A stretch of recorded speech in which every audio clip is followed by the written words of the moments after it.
Hello दोस्तों, नमस्कार। आपके अपने यूट्यूब चैनल पर आपका स्वागत है। बाजार में काफ़ी भयंकर गिरावट हुई है। सडन बाजार में प्रेशर आया है। कई सारी दिग्गज कंपनियों में 4 से 5% तक का प्रेशर देखने को मिला है। तो कुछ बड़ी खबरें आई हैं मार्केट टाइम में जिसका असर बाजार पर पड़ा है। तो क्या खबरें हैं और किस तरीके से उनको हम लोगों को समझना है, सभी चीज़ों को लेकर इस वीडियो में हम डिस्कस करेंगे। वीडियो शुरू करने से पहले कहना चाहूँगा, अगर किसी ने चैनल पर फर्स्ट टाइम विजिट किया है तो चैनल को सब्सक्राइब कर लें और बेल आइकन को ज़रूर दबा लें। तो दोस्तों, आप लोग देख सकते हैं निफ्टी 50 में लगभग 400 पॉइंट की गिरावट देखने को मिली। हालांकि 400 पॉइंट से ज़्यादा की गिरावट थी, थोड़ी सी हम लोगों को निचले लेवल से रिकवरी देखने को मिली। काफ़ी ज़्यादा प्रेशर हुआ। सुबह के समय तो हमारे बाजार हरे निशान में थे, लेकिन क्लोजिंग होने के दौरान तक देख सकते हैं आप लोग ऊपर से किस तरीके से हम लोग को सीढ़ियां बनते हुए देखने को मिले। लगातार बाजार में हम लोगों को गिरावट देखने को मिली। सेंसेक्स की अगर बात की जाए, यहाँ पर भी लगभग 1400 पॉइंट की गिरावट, 0.25% तक इंडेक्स टूटा है। काफ़ी ज़्यादा प्रेशर देखने को मिला। तो ऐसा क्यों हुआ है दोस्तों? उसके पीछे के दो बड़े कारण हमें देखने को मिल रहे हैं। पहले सबसे बड़ी खबर आई है कि अमेरिका ने ईरान की माइन लेइंग बोट को डुबो दिया है स्ट्रेट ऑफ हॉर्मुज में। ये हम लोग को देखने को मिला। अमेरिका की सेना ने हॉर्मुज के पास ईरान के 16 माइन बिछाने वाले जहाज़ों को डुबो दिया, यानी कि अमेरिका की तरफ से हमला किया गया है। इस वजह से हम लोगों को ऑयल के प्राइसेस काफ़ी ज़्यादा बढ़ते हुए देखने को मिले। ये जो हम लोग को दोस्तों खबर आते हुए देखने को मिली, इसने बाजार में पैनिक क्रिएट कर दिया, क्योंकि इसके बाद ईरान की तरफ से इजराइल समेत कई सारे देशों पर हमला किया गया। खासतौर पर दुबई के एयरपोर्ट पर भी हम लोग को दोस्तों ड्रोन गिरते हुए देखने को मिले, जिसमें एक भारतीय समेत 4 लोग जख्मी भी हो चुके हैं। तो एक ये भी बड़ी खबर देखने को मिली। साथ ही दोस्तों, ये जो हम लोग को युद्ध का दिन देखने को मिला, 12वां दिन है, जबकि डोनाल्ड ट्रंप की तरफ से देखने को मिल रहा था कि जल्द ही युद्ध खत्म होने वाला है। तो ये जो हम लोग को अमेरिका की तरफ से जो ईरान के जहाज़ों को डुबोने की खबर देखने को मिली, उसके बाद रिपोर्ट के जरिए आ रहा है कि ईरान की तरफ से इजराइल और मिडिल ईस्ट में अमेरिका के सैन्य ठिकानों पर बैलिस्टिक मिसाइल दागी गई हैं। तो ये एक काफ़ी चौंकाने वाली खबर देखने को मिली। सबसे इम्पोर्टेंट पॉइंट दोस्तों ये देखने को मिला, जिसने बाजार में काफ़ी पैनिक क्रिएट किया। ईरानी मीडिया की एक रिपोर्ट में ये भी कहा गया कि ईरान अमेरिका की टेक कंपनियों के दफ्तरों और डेटा सेंटर को निशाना बना सकता है, जिसमें हम लोग को सूची में Google, Amazon, Microsoft, Nvidia, IBM, Oracle जैसी कंपनियों के नाम बताए गए हैं। यानी कि अगर इनके ऊपर अटैक होता है तो दोस्तों काफ़ी ज़्यादा ही हम लोग को एक नेगेटिव खबर देखने को मिलेगी। और इसी खबर की वजह से हम लोग कहीं ना कहीं कह सकते हैं बाजार में ऊपरी लेवल से काफ़ी दबाव देखने को मिला।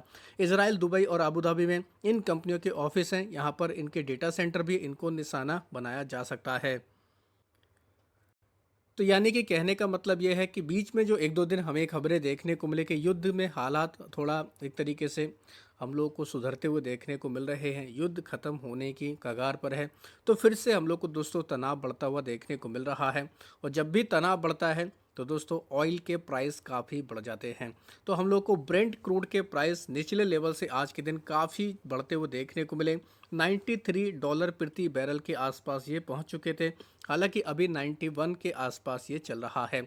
यानी कि सीधा सीधा ईरान की तरफ से ये कहा जा रहा है कि हम दुनिया भर के देशों में, खासतौर पर खाड़ी देशों में ऑयल एनर्जी पर रोक लगा देंगे, इनकी सप्लाई नहीं होने देंगे। तो यही एक डर है बाजार को, यही एक डर है दुनिया भर के मार्केट को, जिसकी वजह से हम लोग को गिरावट का माहौल देखने को मिला। तो हमारे ही बाजार में ही केवल ये गिरावट नहीं है, दुनिया भर के बाजार इसके प्रेशर में हैं। निफ्टी 50 तो देख सकते हैं ऑलमोस्ट 1.5%, 0.25% टूटा है। बैंक निफ्टी लगभग 2.5% टूटा। गिफ्ट निफ्टी हम लोग को 1.5% की गिरावट। अमेरिका का अगर डाउ जोन्स का फ्यूचर देखें तो ये हम लोग को प्रेशर में ही देखने को मिल रहा है। इनके अलावा जर्मनी का डेक्स देख सकते हैं 1.5% की यहाँ पर गिरावट। फ्रांस के बाजार में भी आधा परसेंट तक की गिरावट।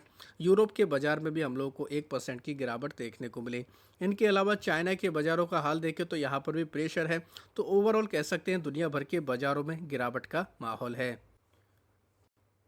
हालांकि डाउ जोन्स का फ्यूचर अगर देखें तो इसमें थोड़ी सी रिकवरी आई है, इसने भी काफ़ी गिरावट दिखाई थी। तो थोड़ा बहुत अभी रिकवरी के संकेत डाउ जोन्स के फ्यूचर में देखने को मिल रहे हैं। ये आपको पता ही है कि पल पल पल खबर बदल रही है, तो हर खबर का रिएक्शन बाजार के ऊपर आ रहा है। हमारे यहाँ पर सबसे ज़्यादा जो गिरावट हुई है वो बैंकिंग एंड फाइनेंस कंपनियों में देखने को मिली। बजाज फाइनेंस की बात करेंगे तो लगभग बजाज फाइनेंस 5% टूटा है। इनके अलावा एक्सिस बैंक में भी लगभग 4.5% की गिरावट, बजाज फिंसर्व में लगभग 3.5-4% की गिरावट। तो बैंकिंग एंड फाइनेंस कंपनियों में गिरावट क्यों हुई, उसका भी एक लॉजिक है दोस्तों। लॉजिक ये है, जब भी क्रूड के प्राइस बढ़ते हैं तो महंगाई की चिंता बढ़ जाती है, और जब भी महंगाई बढ़ती है तो महंगाई को कंट्रोल करने के लिए सेंट्रल बैंक यानी आरबीआई की तरफ से रेट जो कट होता है उसको रोक दिया जाता है, या फिर इंटरेस्ट रेट को बढ़ा दिया जाता है। तो इंटरेस्ट रेट बढ़ेगा तो दोस्तों लिक्विडिटी कम होती है, तो इन कंपनियों के लिए थोड़ा नेगेटिव माना जाता है। तो इस वजह से बैंकिंग एंड फाइनेंस कंपनी में हम लोग को सबसे ज़्यादा गिरावट देखने को मिली। देख सकते हैं आप लोग, कोटक बैंक भी लगभग 3% टूटा, एचडीएफसी बैंक में भी गिरावट, यानी कि दिग्गज कंपनियां निफ्टी 50 में जितनी हैं सभी में हम लोग को प्रेशर देखने को मिला। हालांकि ऐसा नहीं है कि सभी कंपनियों में गिरावट हुई, 6-7 कंपनियां ऐसी भी हैं जिनमें हम लोग को हरे निशान में क्लोजिंग देखने को मिली। जैसे जियो फाइनेंस में लगभग 1% की, कोल इंडिया भी लगभग 0.5% 0.25% भागा। यानी कह सकते हैं केवल हरे निशान में इनकी क्लोजिंग हुई, इसलिए हम लोग को ये टॉप गेनर में देखने को मिल रहे हैं। इनके अलावा और भी कुछ बड़े कारण हैं दोस्तों। बाजार में पैनिक की वजह से एफआईआईज की तरफ से भी लगातार बिकवाली की जा रही है। 10 मार्च को ही एफआईआईज की तरफ से 4,673 करोड़ की बिकवाली की गई। हालांकि डीआईएस बाजार को सपोर्ट करने की कोशिश कर रहे हैं। लगभग 6,333 करोड़ की खरीदारी डीआईएस की तरफ से देखने को मिली।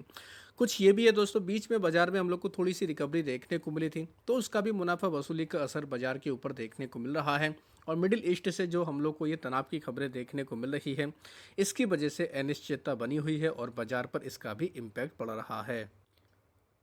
आज की जो ये गिरावट हुई दोस्तों, इससे लगभग 6 लाख करोड़ का मार्केट कैप वाइप आउट हो चुका है। इतना ज़्यादा प्रेशर हमें बाजार में देखने को मिला, इतना ज़्यादा मार्केट कैप घट चुका है। 6 लाख करोड़, यानी कह सकते हैं जब से ईरान इजराइल का युद्ध चला है तब से लेकर अब तक लगभग 30 से 35 लाख करोड़ का मार्केट कैप बाजार से वाइप आउट हो चुका है, जो कहीं ना कहीं एक चिंता की बात है।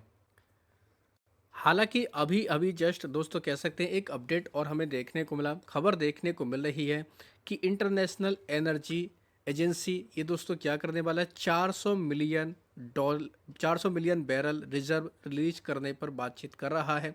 हालांकि रिपोर्ट के मुताबिक ये खबर है, ऑफिशियल खबर जब हमें देखने को मिलेगी तो ये भी कह सकते हैं कहीं ना कहीं बाजार के लिए एक पॉजिटिव खबर के रूप में काम करेगी। तो ये भी कहीं ना कहीं एक काफ़ी इंपॉर्टेंट खबर है कि 400 मिलियन बैरल रिजर्व रिलीज किया जाएगा ऑयल के प्राइस को कंट्रोल करने के लिए। तो कहीं ना कहीं एक अच्छी खबर साबित हो सकती है। तो दोस्तों गैस की सप्लाई में थोड़ा सा असर है, और हम लोग को क्रूड ऑयल की वजह से भी दिक्कतें देखने को मिल रही हैं। तो इसकी वजह से क्या हुआ है दोस्तों, भारत में भी गैस सिलेंडर और पेट्रोल डीजल को लेकर कई सारे राज्यों में हम लोगों को खबरें देखने को मिल रही है कि वहाँ पर आपूर्ति ठीक से नहीं हो पा रही है। अब एक खबर ये भी देखने को मिल रही है कि कुछ भारतीय रेस्टोरेंट दोस्तों लकड़ी और कोयले का इस्तेमाल करने पर जोर दे रहे हैं। हालांकि केंद्रीय मंत्री हरदीप सिंह पुरी की तरफ से आज शाम 6 बजे प्रेस कॉन्फ्रेंस की जाएगी, तो इस पर भी कहीं ना कहीं एक मार्केट की निगाह रहेगी कि उनकी तरफ से क्या कमेंट आता है। साथ ही ये भी पता चल जाएगा कि भारत के पास कितना रिजर्व है, कैसे आगे की प्लानिंग करनी है, तो उसके ऊपर भी बाजार की निगाह रहेगी। तो आप भी उसको लेकर अलर्ट रह सकते हैं। तो ये थे कुछ बड़े रीजन्स, कुछ बड़ी खबरें जिनकी वजह से बाजार में ऊपरी लेवल से काफ़ी गिरावट का माहौल देखने को मिला। तो आप चाहें इन सभी खबरों को डिटेल में जाकर पढ़ सकते हैं, उसके अकॉर्डिंग अपनी रणनीति को बना सकते हैं। तो वीडियो अगर आपको ये पसंद आया तो चैनल को सब्सक्राइब कर लें और बेल आइकन को जरूर दबा लें।